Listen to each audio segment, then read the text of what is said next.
So my name's Lindsey. I think at this point I've probably talked to and emailed everybody in this room.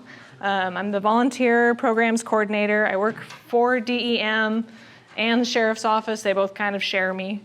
And so I'm going to explain what the emergency worker program is, because you all are going to be emergency worker volunteers. I don't expect you to necessarily retain all of this, and it's not going to be on a test, but it's good stuff to know. Clicker. Okay, so the emergency worker program, it's a state law. I don't remember what year it started or came into law, but the Washington State Department of Emergency Management runs the emergency worker program, and they have each county maintain their own emergency worker database. The program draws from the state's general fund, so it's taxpayer funded. And so each county within their database keep track of all the emergency worker volunteers and all of the emergency work or the training mission numbers for everything that all of the volunteers do throughout the entire year. Each county has ideally one staff person who's kind of the liaison between the county and the state for the emergency worker program, and that's me. And so the purpose of the program is to provide liability and kind of like a small amount of funding so that counties can have these volunteer programs, because if the counties had to pay for this just from their own budgets, they would never be able to afford volunteer programs like this. So the state kind of like helps them out. The county provides like the buildings and the vehicles and training rooms and some infrastructure like that.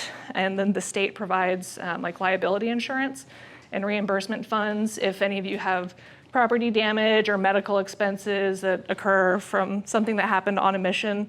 That's where the emergency worker program comes in and will cover you. This is all a bunch of stuff I'm just going to go through really quick because you're probably not going to remember it because it doesn't mean much to you right now. But everything that happens throughout the year is pre-planned, and it's laid out in a schedule at the beginning of the year, and it gets attached to a training mission number that every volunteer unit has. So training mission numbers are for all pre-planned activities in the year, and mission numbers are assigned when an actual mission, like an emergency mission happens, like a search and rescue.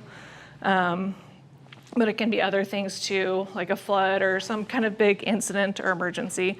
And so whenever you guys go out on a SAR mission, you'll find out from the deputy what the mission number is, and it'll be on your sign-in sheets. So these are all the different emergency worker programs we have in Skagit County. We have 7 field units in search and rescue, and they're all under the sheriff's office, and DEM has 6 different units. So these are all different groups that, as you guys get more kind of settled in and familiar with how things work, you're welcome to be an emergency worker volunteer in any of these groups. Just talk to me. They all have little supplemental applications, but they all focus on different things that in general kind of come back to emergency management or emergency response in some way or another.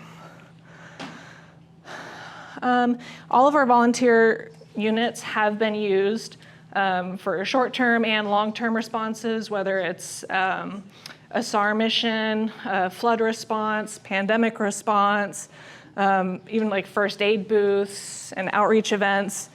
We have a couple groups that do mental health counseling for first responders and for community members. So they kind of cover like a broad range of topics. But all of our groups are utilized. So we've got a lot of really great people in the county that are doing good things. All mission responses are activated by either the sheriff's office or Department of Emergency Management. Nobody self-deploys. We can't take a call from like a private citizen that wants us to search for their, aunt or something like that who just kind of went missing. In order for that to happen, it has to be activated by the sheriff's office or DEM. Let's see, I kind of already touched on this.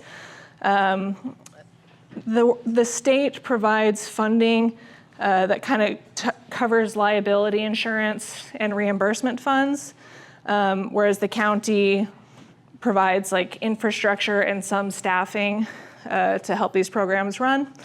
And then each of our SAR units are their own independent nonprofits, and that lets them independently fundraise so they can kind of spend their money how they want to rather than having to go through the county, which doesn't really have very much funding to provide the groups. And so that's, like, none of you guys are paying me for the course fee for this academy.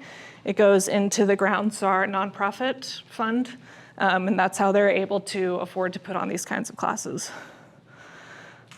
So I'm the volunteer programs coordinator. I maintain and manage our emergency worker database in the county. We have about 350 volunteers that I work with. I am kind of the liaison between volunteers, sheriff's office, DEM, and the state. I create all of the badges and ID cards. I process any reimbursement claims. I process training mission number requests, and I'm just kind of general admin support. I'm kind of like an HR person for volunteers, so you can think of me that way. And I just want to say thanks for wanting to volunteer with the county. It's very commendable, so we all appreciate you guys being here. Feel free to reach out anytime you have questions. If I'm not the person to answer the question, I can point you to the right person for the question.